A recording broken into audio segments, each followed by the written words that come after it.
ಚಟುವಟಿಕೆಯಲ್ಲೂ ಕೂಡ ಭವಿಷ್ಯ ಕಂಡುಕೊಳ್ತಕ್ಕಂಥ ಒಂದು ವ್ಯವಸ್ಥೆಯನ್ನು ನಾವು ಇತ್ತೀಚೆಗೆ ನೋಡ್ತಾ ಇದ್ದೇವೆ.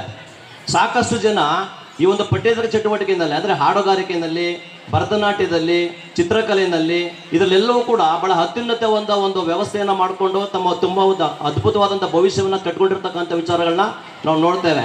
ಹಾಗಾಗಿ ಇಲಾಖೆಯಲ್ಲಿ ಕೂಡ ತಾವೆಲ್ಲರೂ ಕೂಡ ಆ ಒಂದು ದಿಕ್ಕಿನಲ್ಲೂ ಸಹ ನೀವು ಪ್ರಯತ್ನ ಮಾಡಿ ನಿಮ್ಮ ಭವಿಷ್ಯವನ್ನು ಕಂಡುಕೊಳ್ಳಿ ಅನ್ನೋ ಸದುದ್ದೇಶದಿಂದ ಹಾಗೂ ಸಹಪಠ್ಯ ಚಟುವಟಿಕೆಗಳನ್ನು ನಿಮಗೆ ಹಮ್ಮಿಕೊಳ್ಳುವಂಥದ್ದು ಇಲಾಖೆಯ ಒಂದು ಸದುದ್ದೇಶ ಇದೆ. ಹಾಗಾಗಿ ಮಕ್ಕಳೇ, ಈ ಒಂದು ಸ್ಪರ್ಧೆಗಳಲ್ಲಿ ಭಾಗವಹಿಸಿದ ಅಷ್ಟಕ್ಕೆ ಸೀಮಿತ ಆಗ್ದೇನೆ ನೀವು ನಿಮ್ಗೆ ಗೊತ್ತಾಗುತ್ತೆ ನಾನು ಯಾವ ಒಂದು ಸ್ಪರ್ಧೆಯಲ್ಲಿ ಮುಂದೆ ಇದ್ದೀನಿ, ಅಥವಾ ಯಾವ ಸ್ಪರ್ಧೆಯಲ್ಲಿ ನನಗೆ ಆಸಕ್ತಿ ಇದೆ, ಯಾವ ಸ್ಪರ್ಧೆ ನನಗೆ ಹೊಂದ್ಕೊಳ್ತಾ ಇದೆ ಅನ್ನುವಂಥದ್ದು ನೀವು ಕಂಡುಹಿಡ್ಕೊಂಡು ಅದ್ರ ಮುಂದುವರೆದಿದ್ದೆ ಆದ ಪಕ್ಷದಲ್ಲಿ ನೀವು ಕೂಡ ಒಂದು ಒಳ್ಳೆಯ ಭವಿಷ್ಯವನ್ನು ಕಂಡುಕೊಳ್ಳಿಕ್ಕೆ ಅವಕಾಶ ಆಗ್ತದೆ.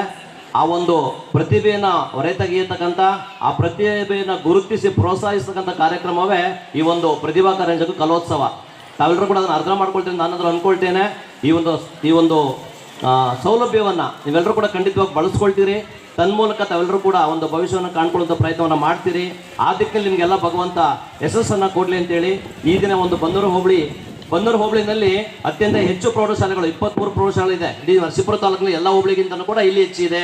ಹಾಗಾಗಿ ಹೆಚ್ಚಿನ ಮಕ್ಕಳು ಭಾಗವಹಿಸ್ತೀರಿ, ಹೆಚ್ಚು ಸ್ಪರ್ಧೆಗಳಿರುತ್ತೆ, ಸಾಕಷ್ಟು ಸಮಯಾವಕಾಶ ಬೇಕಾಗ್ತದೆ. ಬಂದಿರತಕ್ಕಂಥ ದಯಮಾಡಿ ಎಲ್ಲ ಗೌರವಾನ್ವಿತ ಏನು ತೀರ್ಪುಗಾರ ಬಂಧುಗಳಿದ್ದೀರಿ, ತಾವು ಕೂಡ ಆ ಮಕ್ಕಳ ಒಂದು ನಿಜವಾದ ಪ್ರತಿಭೆಗೆ ತಾವು ಒಂದು ಮನ್ನಣೆ ನೀಡೋದ್ರ ಮುಖಾಂತರ ಹಂಸಕ್ಷೀರ ನ್ಯಾಯದಂತೆ ಅವಕ್ಕೆ ನ್ಯಾಯವನ್ನು ಒದಗಿಸುವಂಥ ಕೆಲಸವನ್ನು ನಾವೆಲ್ಲರೂ ಸೇರಿ ಮಾಡೋಣ ಅಂತ ಹೇಳ್ತಾ ಈ ಒಂದು ಸಂದರ್ಭದಲ್ಲಿ ಮಾತಾಡಲಿಕ್ಕೆ ಅವಕಾಶ ಮಾಡಿಕೊಡ್ತಾ ಎಲ್ಲರಿಗೂ ಒಂದ್ಸರಿ ನಾನು ಮಾತನ್ನು ಮುಗಿಸ್ತೇನೆ. ಜೈ ಹಿಂದ್, ಜೈ ಕರ್ನಾಟಕ ಮಾತೆ. ಶ್ರೀಯುತ ಸುಬ್ರಹ್ಮಣ್ಯ ಸರ್ ಅವರು, ಕಾರ್ಯದರ್ಶಿಯವರು, ರಾಜ್ಯ ಸರ್ಕಾರಿ ನೌಕರರ ಸಂಘ, ಇವರಿಗೆ ನಮ್ಮ ಶಾಲೆಯ ಪರವಾಗಿ ಹೃತ್ಪೂರ್ವಕ ಧನ್ಯವಾದಗಳನ್ನು ನಾವು ಸಲ್ಲಿಸ್ತೇನೆ.